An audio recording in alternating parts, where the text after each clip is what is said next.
Oke, kita lanjutkan lagi.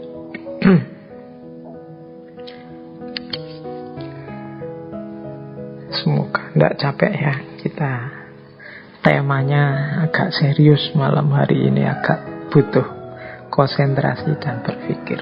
Biasanya banyak cerita-ceritanya, malam hari ini materinya serius semua. Tidak apa-apa, sambil latihan berpikir serius. Karena porsi hidup kita kelihatannya lebih 50% itu isinya tidak terlalu serius. Itu saya ya, tidak tahu kalau teman-teman.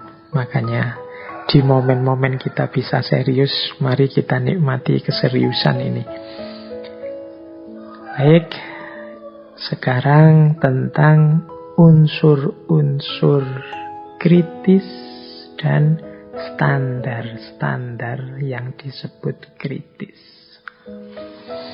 Standarnya berpikir kritis, unsurnya berpikir kritis. Standar itu berarti ukurannya. Kalau sudah memenuhi standar, berarti kita sudah bisa berpikir dengan baik, dengan kritis. Kalau elemen, itu unsur-unsurnya. Apa saja yang ada dalam berpikir kritis. Standarnya ada 1, 2, 3, 4, 5, 6, 7, 8. Jadi berpikir yang benar, berpikir yang baik, yang kritis itu ukurannya 8. Yang pertama, clarity. Yang kedua, akurasi. Yang ketiga, presisi. Yang keempat, relevan. Yang kelima, depth. Yang kedua, breadth. Yang keenam, yang ketujuh, logic. Dan yang kedelapan, fairness. Jadi berpikir kritis itu berpikir yang jelas. Jadi bukan berpikir yang jelimet, ruwet, jelas. Jadi orang mendengar langsung paham, orang mendengar langsung mengerti, itu jelas. Bukan mikir yang berputar-putar. Biasanya kadang-kadang ada orang itu pinternya luar biasa, tapi kalau ngomong tidak jelas. Atau sebenarnya dia bisa sih ngomong to the point, maksudnya apa jelas, tapi dia ingin memamerkan kepintarannya. Jadi akhirnya bulet. Yo hasilnya memang orang kagum dengan logika yang dia sampaikan, dengan kecerdasan yang dia tunjukkan. Yo titik akhirnya hanya kagum saja, tapi tidak ada masalah yang selesai. Harusnya ya berpikir yang jelas itu nanti membuahkan problem solving. Ada masalah-masalah yang terselesaikan. Nah, ciri pertamanya adalah jelas, clarity. Ciri kedua, akurasi. Akurasi ini ketepatan. Mau ngomong A ya memang benar yang diungkapkan tentang A. Mau ngomong B ya benar yang diungkapkan tentang B. Itu namanya akurat. Jadi selain jelas juga akurat. Ndak muter-muter ngalor ngidul, to the point, apa adanya dan pas. Nah, itu akurat namanya. Terus yang ketiga, presisi. Kalau presisi ini menyeluruh, semuanya kena. Jadi tidak yang harus masuk, yang harus tidak masuk, sudah tidak masuk. Itu namanya presisi. Jadi ada clarity, ada akurasi, ada presisi. Yang harusnya dibahas, dibahas. Tidak ada yang ketinggalan. Yang tidak perlu dibahas, tidak harus dimasukkan. Biasanya kalau tidak jelas, tidak akurat, itu cenderung tidak presisi. Kalau orang ngomongnya bulet aja, kemungkinan dia ngalor ngidul kemana-mana. Tidak presisi. Yang tidak harus dibahas, dibahas. Yang harus dibahas malah tidak terbahas. Kalau tidak akurat juga pastinya tidak presisi. Karena kalau tidak akurat ya melebar kemana-mana. Kemudian relevan. Nah, relevan ini tadi di atas banyak sebelumnya kita jelaskan bagaimana berpikir yang relevan. Berarti apa? Produk pikiran kita itu cocok dengan problem permasalahannya, sehingga orang bisa menilai ini manfaat apa enggak, sesuai apa enggak, ada gunanya apa enggak. Itu karena relevan tadi. Kalau enggak relevan ya sudah enggak nyambung sejak dalam pikiran. Ini orang ngomong politik, dia malah ngomong tentang hati. Ini orang ngomong tentang budaya, dia malah ngomong tentang apa gitu, nggak nyambung. Jadi namanya nggak relevan. Nggak relevan ya saya bilang tadi bukan berarti salah, tapi ruang waktunya nggak pas. Yang engkau sampaikan itu benar, tapi saatnya keliru. Harusnya nggak saat itu, atau harusnya tidak dalam situasi itu. Nasihat untuk semangat itu kapan diberikan? Nasihat untuk sabar itu kapan diberikan? Nasihat untuk jangan takut itu kapan diberikan? Nah, ini urusan relevansi. Jangan takutnya itu benar. Cuma diberikan pada siapa, kapan, itu kalau pas ya namanya relevan. Kalau tidak pas namanya tidak relevan. Itu urusannya relevansi. Kemudian mendalam, depth. Jadi mendalam itu ya tidak sekedar melihat tampilannya saja, tapi masuk ke dalam. Itu berpikir kritis itu berarti mendalam. Iya sih, kalau dari luar sih kelihatan senyum-senyum. Coba diwawancara lebih jauh, kira-kira apa memang dia bahagia, atau senyumnya senyum putus asa. Nah ini tidak bisa disimpulkan dari senyumnya, harus diteliti sampai dalam.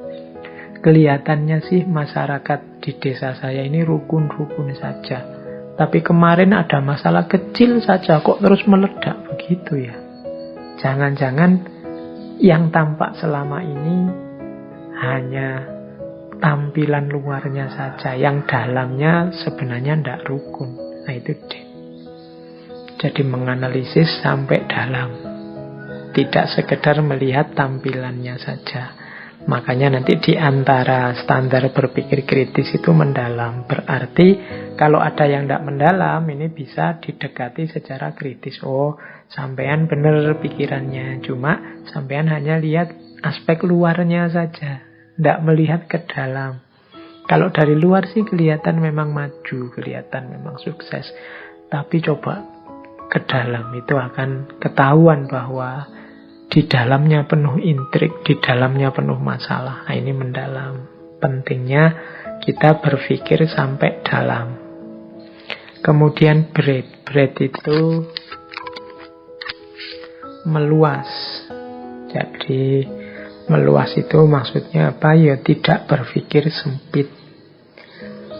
Banyak hal yang terjadi tidak bisa hanya dipahami dari kejadian itu saja. Dia harus dikait-kaitkan dengan kejadian-kejadian yang lain.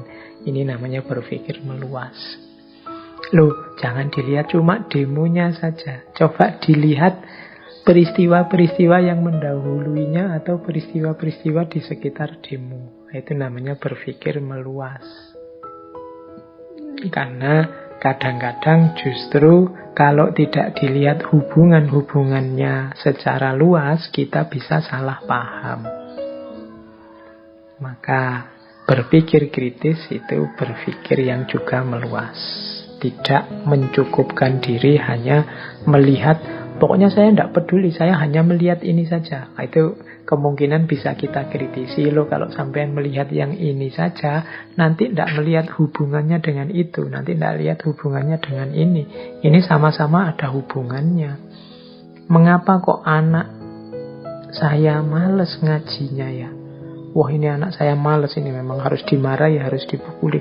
Loh, jangan lihat fakta itu saja. Coba dilihat fakta sekitarnya. Mungkin kehidupan sosialnya, mungkin teman-temannya.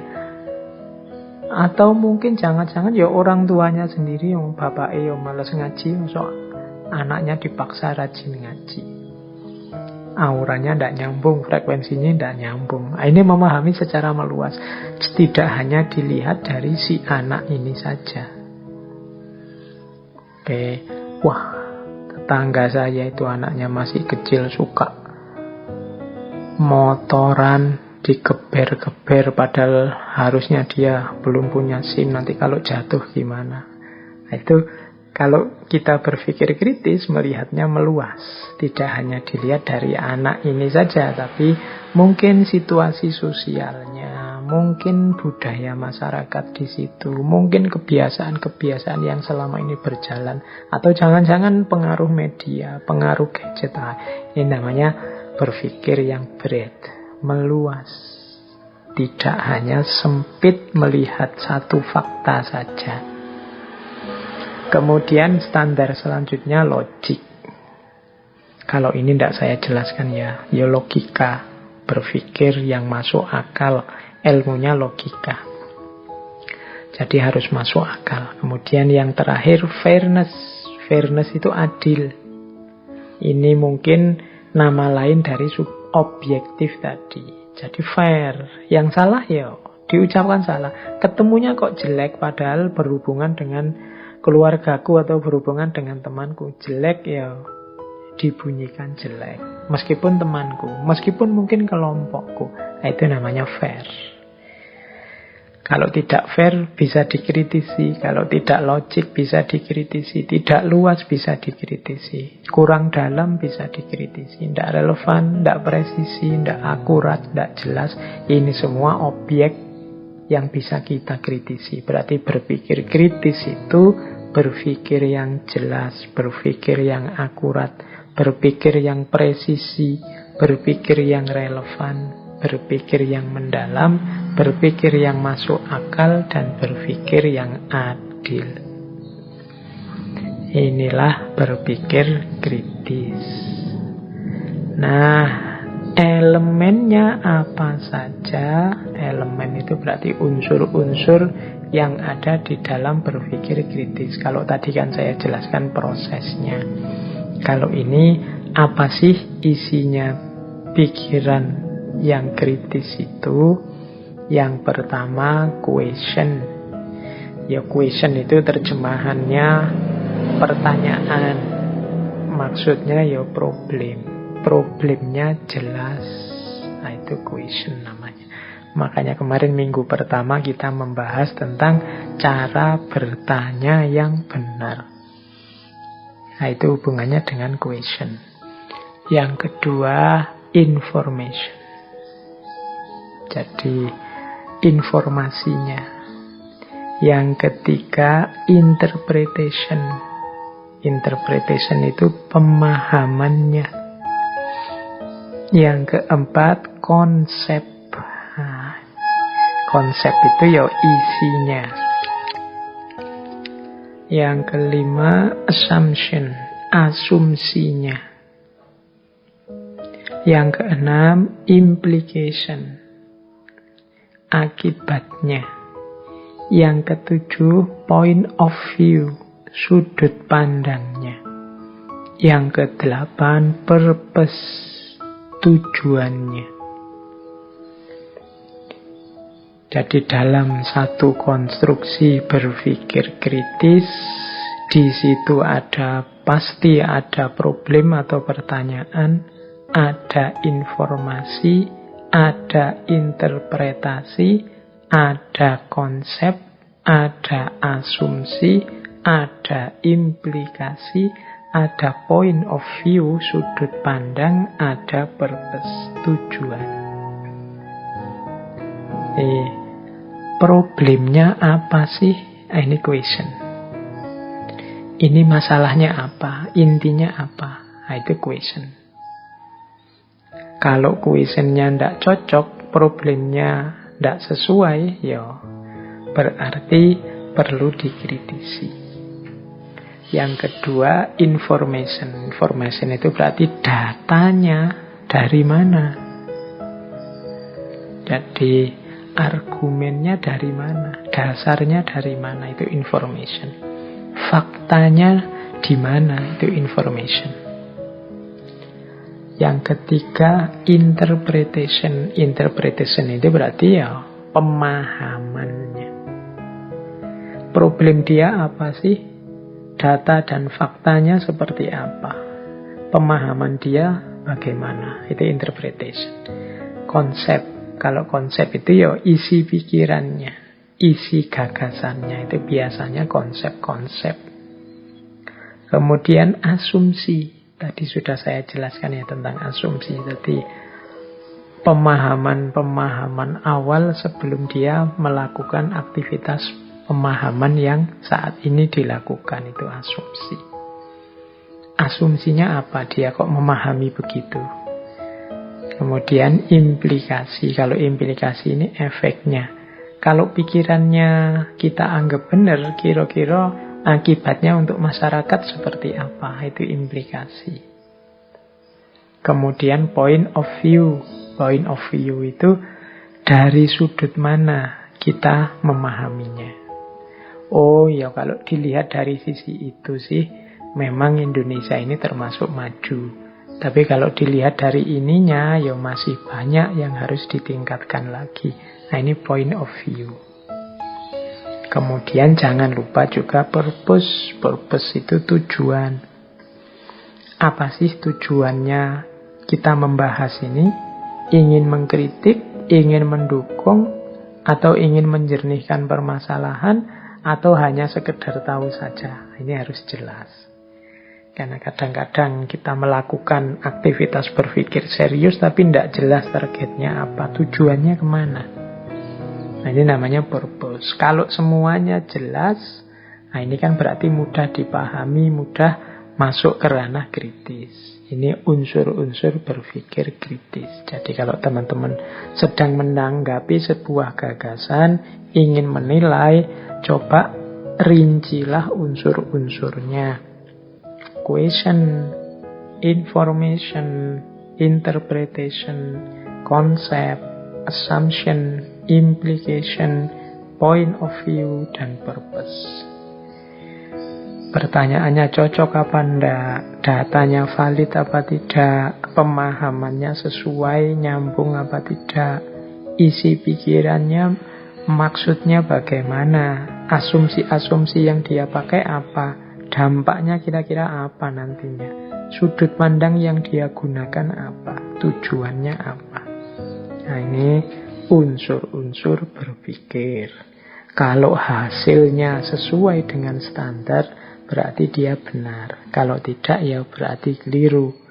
Kalau dia cocok dengan standar kejelasan, akurasi, presisi, relevansi, kedalaman, keluasan, kemasukakalan, dan keadilan. Kalau ini masuk ke kriteria-kriteria ini, berarti gagasan tersebut bisa kita anggap benar. Pikiran tersebut kita anggap termasuk pikiran yang jelas dan benar dan kritis. Baik, semoga bisa ditangkap ya, standar dan elemen. Kita lanjutkan. Nah, ada beberapa perilaku atau sikap yang harus kita hidupkan saat kita melakukan aktivitas berpikir kritis. Ini seperti dialog kemarin ya, saya bagi 3. Perilaku kritis sebelum berpikir, perilaku kritis saat kita berpikir, dan perilaku kritis setelah kita berpikir.